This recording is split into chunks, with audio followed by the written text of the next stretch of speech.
Hope সবাই ভালো আছো, সুস্থ আছো, আর আমিও ভালো আছি। তো আবারও চলে এসেছি তোমাদের জন্য নতুন একটা ভিডিও নিয়ে। আমার নতুন ভিডিও সকলকে জানাই অনেক অনেক ওয়েলকাম আর অনেক অনেক ভালোবাসা।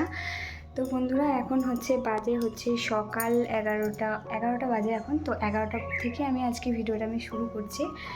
আর এদিকে আমার অবস্থা দেখো, একদম ঘেমে নিয়ে একাকার, কি ভীষণ গরম পড়েছে। কি সকালের কাজবাজ পুরো কমপ্লিট হয়ে গেছে, মানে মা আমি দুজন মিলেই করেছি আর একাকার। আর মাথাতে আমি একটু লাগিয়েছি মানে একটু শ্যাম্পু লাগিয়েছি। তো হেয়ার ফলের জন্য কয়েকদিন থেকে আবার সেই প্রবলেমটা দেখা দিয়েছে, ভীষণ কষ্ট হচ্ছে আর কি, চুলছে বলে কান্না পাচ্ছে। চলো, মাথায় এখন শ্যাম্পু লাগিয়ে রেখেছি, তো শ্যাম্পুটা এখন ওয়াশ করে দেবো। আর কি ভীষণ যে গরম পড়েছে তার নেই ঠিক। তার মাঝে দেখো কারেন্টটাও নেই, এত কয়েকদিন থেকে কারেন্টে ডিস্টার্ব করছে না, কি বলবো। আর সকালে বাসি কাজ তো সব কমপ্লিট হয়ে গেছে, এবার স্নান করব। তো ভিডিওটা সকাল থেকে আজকে স্টার্ট করিনি, একটু আমি বেলা থেকেই স্টার্ট করছি, সকাল থেকে ভিডিওটা স্টার্ট করিনি। তো যাই হোক, চলো ভিডিওটা তোমরা কন্টিনিউ দেখতে থাকো। আই হোপ তোমাদের আজকে ভিডিওটা বেশ ভালো লাগবে। আর একটা কথা, চ্যানেলে যদি নতুন বন্ধু থাকো, যারা আমার ভিডিওটিকে ফার্স্ট টাইম দেখছো অথচ চ্যানেলটিকে সাবস্ক্রাইব করোনি, তো প্লিজ সবার আগে চ্যানেলটিকে সাবস্ক্রাইব করে দিও। তো যাই হোক, চলো আর বেশি কথা বাড়াচ্ছি না, ভিডিওটা স্টার্ট করছি, তোমরা দেখতে থাকো। তো যেটা তোমাদেরকে বলছিলাম, আবার কিছুদিন হলো আমার আবার হেয়ার ফলের প্রবলেমটা দেখা দিয়েছে। জানি না কি হচ্ছে, কখনো কখনো বন্ধ হচ্ছে, আবার কখনো সেম প্রবলেম দেখা দিচ্ছে। একবার শুরু হয়ে গেলে না, সেটা বন্ধ হতে অনেকটা সময় লাগে। তো যাই হোক, আর সেসব কষ্টের কথা না হয় থাক, পরেই বলছি। আর এই যে এদিকে দেখো, আমার এখন স্নান হয়ে গেছে। তো এখন আমি জামা কাপড়গুলো একটু মেলে দিচ্ছি ছাদে। জামা কাপড় মেলার পর না একদম টাইম ওয়েস্ট করতে হয় না, কেন বলো তো? কারণ এখন এত রোদের জোর যে 1 মিনিটে জামা কাপড় শুকিয়ে যাচ্ছে, এরকম ব্যাপার। তো যাই হোক, দেখো তারপর এখন আমি চলে এসেছি রুমের মধ্যে। আর আচ্ছা, আমার মতো এরকম ব্যাড হ্যাবিট কার কার আছে বলো তো, যে নাইটি দিয়ে চুল মোছো? আমি কিন্তু তাই করি। আমি কিন্তু টাওয়েল বা গামছা খুব কমই ইউজ করি, আমি কিন্তু আমার নাইটি দিয়েই কাজ চালিয়ে নিই আর কি। এই শ্যাম্পু ট্যাম্পু করলে বা চুলে এমনি জল দিলে না, আমি নাইটি দিয়েই গামছার কাজটা করে ফেলি। তো আমার মতো এরকম কারা কারা আছো কমেন্ট করে জানিও তো। না আমি একমাত্র আছি জানি না বাপু, তবে আমার কিন্তু বেশ ভালো লাগে। আবার মনে হয় আবার একটা গামছা নেবো, তাহলে নাইটি দিয়েই কাজ চালিয়ে নিই।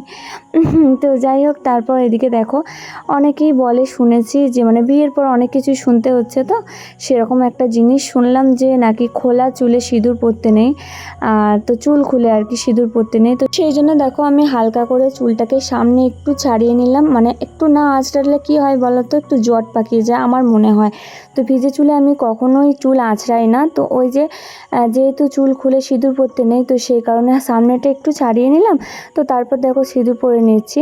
আর একই তো এই অবস্থা, তার উপরে আবার ভিজে চুলে যদি চুল আঁচড়ায়, তাহলে মনে হয় আমার মাথাটাই শুধু দেখা যাবে, মাথার চুল একটাও দেখা যাবে না। এরকম হচ্ছে, জানি না কি হচ্ছে, আমার এত কষ্ট হচ্ছে না, দিন দিন ভীষণ খারাপ লাগছে। কেন জানি না আমার এরকম হচ্ছে। তো তোমাদেরকে না আমি আমার আগের ফটো দেখাবো কিছুগুলো, তবে সেই ফটোগুলো দেখে তোমরা একটু বলো যে কি ছিল আর কি হলো। আকাশ পাতাল তড়িতফাত হয়ে গেছে। তো বলো, তাহলে কি কান্না পাবে না? ভীষণ কষ্ট হয়, ভীষণ মনটা এত খারাপ হয় না ভাবলেই, যে কি বলবো তোমাদের। জানি না, যদিও এখন 90% মেয়েদের সেম প্রবলেম। আমি চারিদিকে দেখি আর কি, ফেসবুক, ইউটিউব সব জায়গায় দেখি 90% মেয়েদের একটাই প্রবলেম দেখা যায়, সেটা হচ্ছে হেয়ার ফলের প্রবলেম। হয়তো এখনকার বাজারি তেল বা কোনো শ্যাম্পু থেকে এই রিয়াকশানটা হয়। আমারও ক্ষেত্রে হয়তো সেরকমই কিছু একটা ঘটেছে। তো দেখো, আমি এখন তো হাতে করে একটু কম করে নিচ্ছি। আর এই দেখো, তোমাদেরকে চুলগুলো দেখাচ্ছি, জানি না তোমরা কতটা বুঝতে পারছো। আমি কিন্তু এখনও চিরুনিতে খুব ভালো করে কম করিনি, তাতেই এইরকম অবস্থা। তার বুঝতে পারছো? যাই হোক, বাদ দাও আমার কষ্টের কথা, দুঃখের কথা। খুব তাড়াতাড়ি একটা বড় সড়ো অ্যাকশন নেবো আর কি। তো তারপর এদিকে দেখো, ওই যে গামছাটা, গামছা না, আমার নাইটিটা যেটা আমি গামছা বানিয়ে নিয়েছিলাম, তো ওটার পালা হচ্ছে। ওটাকে একটু ভালো করে ওয়াশ করে নিলাম, এবার তারপর ওটাকেও মেলে দিচ্ছি। আর ওই যে তোমাদেরকে বললাম না, 1 মিনিটেই এখন ছাদে কাপড় জামা শুকিয়ে যাচ্ছে, হ্যাঁ ঠিক তাই। তো এসে দেখলাম আধ শুকনো হয়ে গেছে এই মধ্যেই। ভাবতে পারছো, চুলটা আঁচড়াতেই এতক্ষণ আমার জামা কাপড় অর্ধেক শুকিয়ে গেছে। তো তারপর চলে এসেছি একদম রান্নাঘরে। তো রান্নাঘরে এসে আজকে আমি বানাচ্ছি এইটা কিন্তু আমি বানাচ্ছি, হ্যাঁ, ঝিঙে আলু পোস্ত, যেটা আমার ভীষণ পছন্দের। তো মাকে বললাম এটা আমিই করি। আর এদিকে হচ্ছে কুঁদরি ভাজা।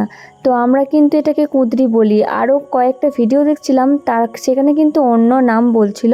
তো যাই হোক, আমি কিন্তু এটাকে কুঁদরি বলি, মানে আমরা আর কি। তো ওই দুটো আমি করলাম, তারপর চলে এসেছি সোজা ওপরে। তো ওপরে দেখো কি নিয়ে এসেছি একদম ঝাল ঝাল নুন পেয়ারা মাখা। অনেক দিন পর খাবো পেয়ারা মাখা। অনেক দিন পর খাচ্ছি গাইস পেয়ারা মাখা, মানে অনেক দিন পর। ভীষণ ভালো লাগছে খেতে। আর খুব ঝাল হয়ে গেছে, মানে ঝালটা একটু বেশি হয়ে গেছে। আর আমি তো ঝাল একটু কম খাই, আর এখানে ঝালটা একটু বেশি হয়ে গেছে। দেখো পেয়ারা মাখাতে বুঝতে পারছো কতটা লঙ্কা করে দিয়ে দিয়েছি। তো আমি ঝালটা একটু কম খাই, মানে আমি ঝাল একদম খুব একটা বেশি খেতে পারি না। তো একটু ঝাল করেই মাখালাম যাতে একটু টেস্ট লাগে। এখন দেখছি বাঁশ হয়ে গেছে। না ভালোই লাগছে খেতে। তো চলো আমি এগুলো খেয়ে নিই। পুরোটাই আমি খাবো, কারণ বরকে আর শাশুড়িমাকে দিয়ে আমি এসেছি, এখন পুরোটাই আমার। তো চলো খেয়ে নিই, তারপর তোমার সঙ্গে কথা বলবো। কেমন নির্লজ্জ দেখো, তোমাদেরকে দেখি পেয়ারা মাখা খাচ্ছি। আসলে না, পেয়ারা মাখাটা অনেক দিন পর খাচ্ছি, তো ভীষণ ভালো লাগছে খেতে। আর এগুলো জানো তো আমাদের এখানকার বাগানের গাছের পেয়ারা আর কি, বেশ মিষ্টি। তবে কি বলো তো, ভেবেছি একটা বাড়িতেও পেয়ারা গাছ লাগাবো। ওই কলমে চারাগুলো হয় না, ওইগুলো। পেয়ারাটা খেতে কিন্তু আমার বেশ ভালো লাগে। তো ভাবছি কি বাড়ির মধ্যেও একটা লাগাবো। এটা যেহেতু বাগানে লাগানো আছে, সেহেতু বাবা নিয়ে আসে, নিজে তো আর পেরে খেতে পারবো না। বাগানটা এখনও পর্যন্ত আমি যাইনি, তবে বরকে বলেছি বাগানের একটা ভিডিও করে এনো, তো তোমাদের সঙ্গে শেয়ার করব আমাদের বাড়ির বাগানটা। যাই হোক, চলো আজকের আমার এই ছোট্ট ভিডিওটা তোমাদের কেমন লাগলো জানাতে কিন্তু একদমই ভুলো না। তো চলো দেখা হচ্ছে নেক্সট ভিডিওতে। আজকে ভিডিওটা আমি এখানেই শেষ করে দিচ্ছি। সবাই ভালো থেকো।